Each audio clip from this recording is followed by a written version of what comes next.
Dans cette vidéo, je vous explique comment facilement colorer vos fonds pour amener plus d'intérêt et être plus fun dans vos portraits. Ne bougez pas, ça commence juste après ça.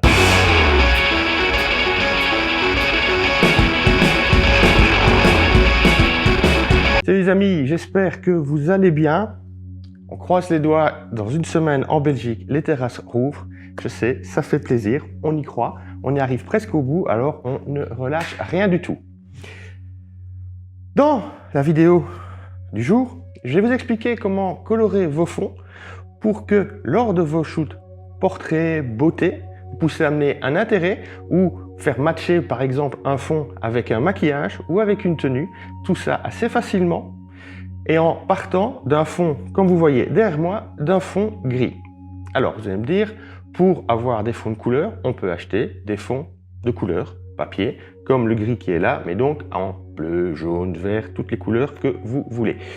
Le problème, c'est que si vous avez un fond, on va dire jaune, si vous avez besoin d'un fond bleu, ça va être compliqué de le colorer. Vous devrez acheter un deuxième fond. Si après vous avez besoin d'un fond rose, pareil, il faudra un troisième fond. Et ainsi de suite, ou un fond beige, peu importe, vous voyez, c'est un peu une chaîne sans fin. Alors, effectivement, c'est une solution peut-être la meilleure, c'est d'avoir tous les fonds de couleurs différentes. Maintenant, ça a un certain coût et c'est pas toujours évident d'avoir autant de fonds et d'investir autant dans ces fonds.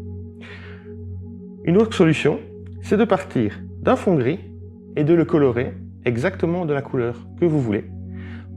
Et en fonction de votre maquillage ou de la tenue, vous pourrez faire matcher votre modèle, les couleurs et le fond. Que ce soit pour avoir une couleur qui soit dans les monochromes, pour un monochrome donc, ou pour utiliser des couleurs opposées, ou peu importe, vous pouvez jouer avec la théorie des couleurs pour faire matcher tout ça dans votre setup.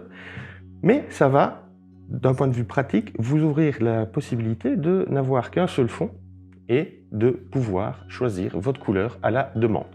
Alors vous allez me dire, on peut toujours aussi rajouter la couleur en Photoshop. Si on peut le faire à la base, le travail est toujours plus propre dans les détails. Donc, comment on va faire ça? Comme vous voyez le setup ici, alors ceci, c'est parce que j'ai tourné une petite vidéo d'exemple dans une vidéo et que je vais vous remettre exactement le même setup. Ceci n'intervient pas dans le fond, c'est un highlighter, c'est pour déboucher, donc c'est un réflecteur qui va déboucher les ombres. Dans la vidéo que vous allez voir, c'est exactement le même setup, donc avec l'highlighter. À la place du LED qui est en train de m'éclairer actuellement, j'ai utilisé un flash avec un bol beauté, ce sera ma lumière principale. Et ceci va éclairer uniquement notre modèle. Le truc qui est intéressant pour notre fond, c'est ce qui se situe derrière moi, à savoir le fond et les deux V-flat que vous voyez ici. Alors, dans l'idée, il y a deux façons de faire. La première, c'est si vous désirez avoir un fond qui va être dégradé en fonçant vers l'extérieur. Donc vous aurez le centre plus clair, les coins plus foncés, comme si vous aviez une vignette, sauf qu'on va la faire à la prise de vue. L'autre possibilité, c'est d'avoir un fond complètement uni de la même couleur. Alors, comment faire?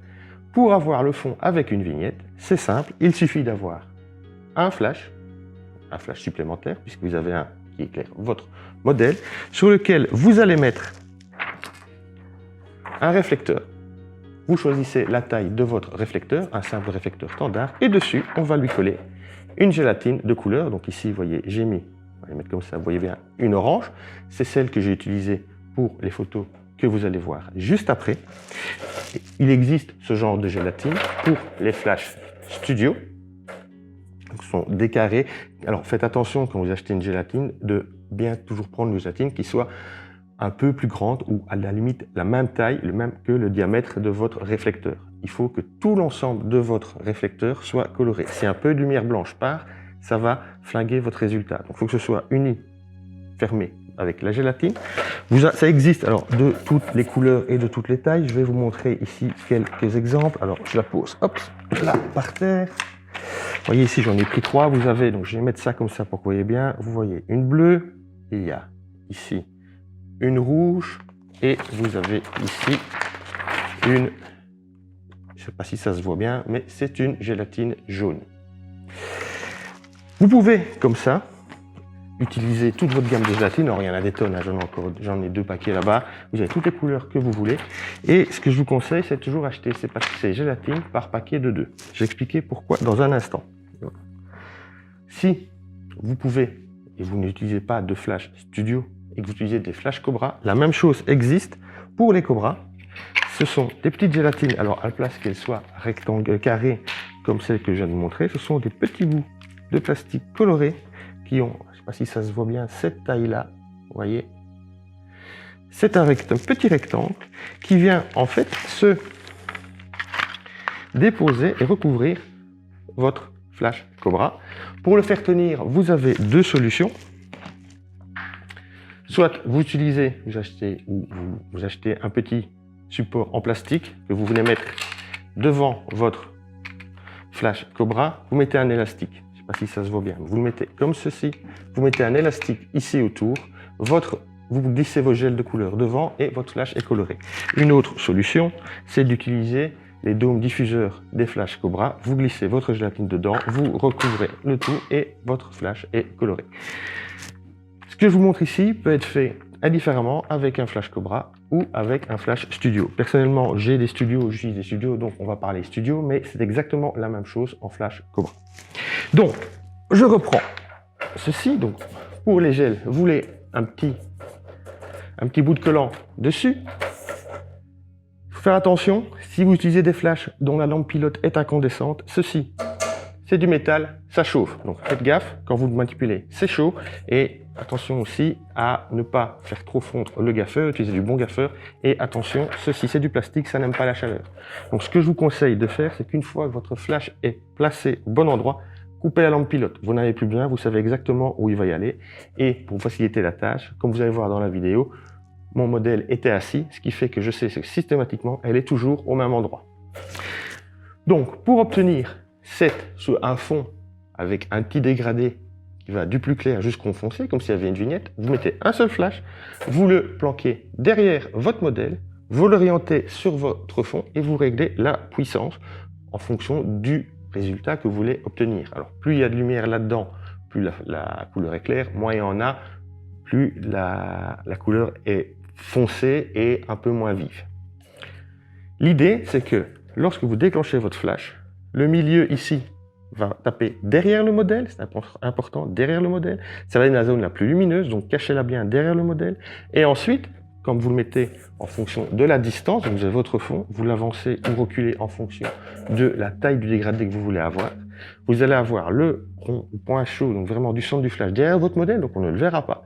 Et la lumière va graduellement diminuer jusqu'au coin de votre photo et vous obtenez un dégradé à fond avec un dégradé tout simplement avec un seul flash et fait à la prise de vue. Je vous montre tout de suite le résultat du setup que je viens de vous expliquer. J'ai évidemment oublié de filmer la mise en action avec un modèle. Vous verrez celle pour le fond uni. C'est exactement la même chose, sauf qu'à la place d'avoir 2 flashs, il n'y en a qu'un qui est mis derrière le modèle. Voilà ce que ça donne, donc une photo avec un petit dégradé fait à la prise.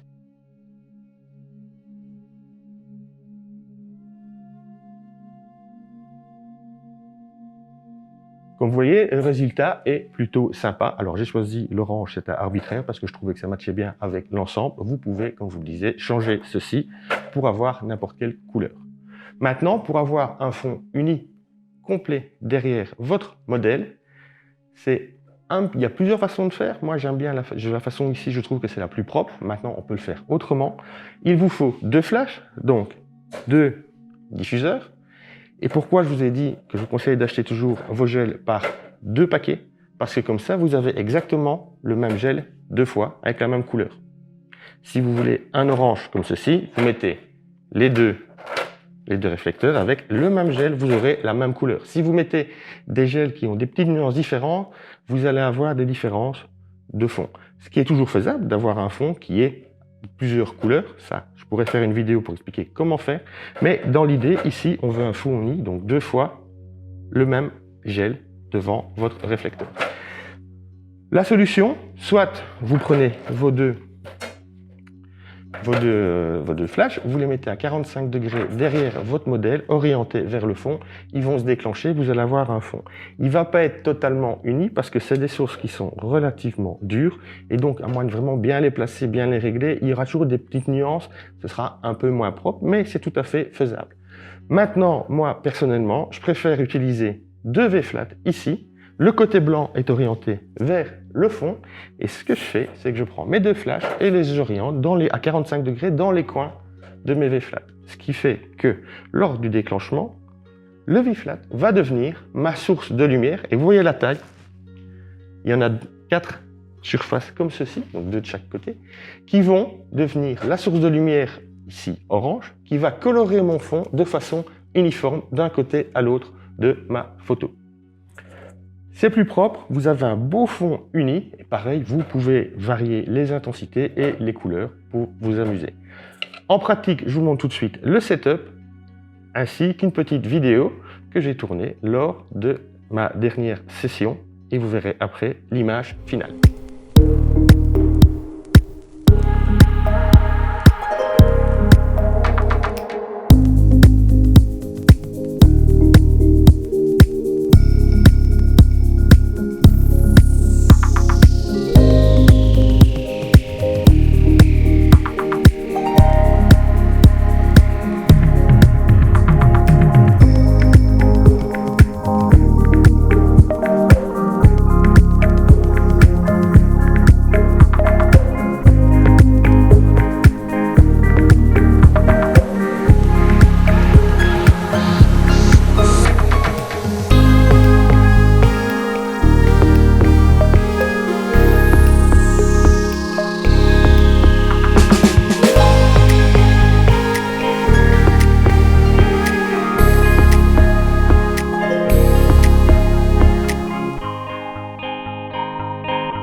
Comme vous voyez, ça peut vous ouvrir toute une infinité presque d'idées créatives. Alors, quelques petits conseils pratiques.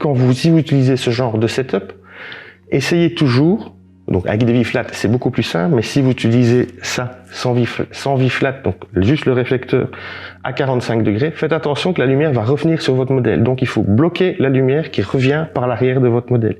L'avantage avec les V-flat, c'est quand vous les orientez donc à plat ici, vous avancez votre modèle, vous regardez au sol avec vos lampes pilotes, vous allez voir, il y a deux traits lumineux qui vont se croiser, vous les mettez après vous mettez votre modèle après l'intersection, le fond n'influe pas du tout sur votre modèle, et donc vous pouvez contrôler, comme bon vous semble, votre fond et votre modèle de façon indépendante pour avoir exactement la bonne balance entre votre éclairage principal et votre couleur du fond. Et le fait, évidemment, d'avoir les deux V-flat, donc ça vous bloque vraiment toute la lumière. Vous n'aurez même pas de flair, vous n'aurez rien du tout, ce qui est super pratique. Voilà, je pense qu'on est arrivé maintenant au bout de cette vidéo. Si vous avez des questions, n'hésitez pas à me les poser. Ah oui, j'oubliais, lors de la vidéo que vous avez vue, c'est Daphné qui m'a servi de modèle. Vous retrouverez son profil, je vous le mets ici en dessous, sur Instagram. Allez la suivre. Rien que pour cette vidéo, elle le mérite. Et pour son travail en général, elle le mérite. Elle est pleine de motivation et elle adore poser, ce qui est toujours un plaisir à photographier. On est maintenant donc, comme je vous le disais, arrivé au bout de cette vidéo. Si vous avez des questions, n'hésitez pas à me les poser. Comme d'habitude, si vous voulez partager cette vidéo sur vos réseaux, ça me fera super plaisir. Tous vos likes, vos petites sonnettes, tout ça, c'est génial. Ça soutient, ça encourage à vous créer encore plus de contenu. Je vous laisse jusque la semaine prochaine. Passez une bonne semaine. Prenez soin de vous et à bientôt. Ciao!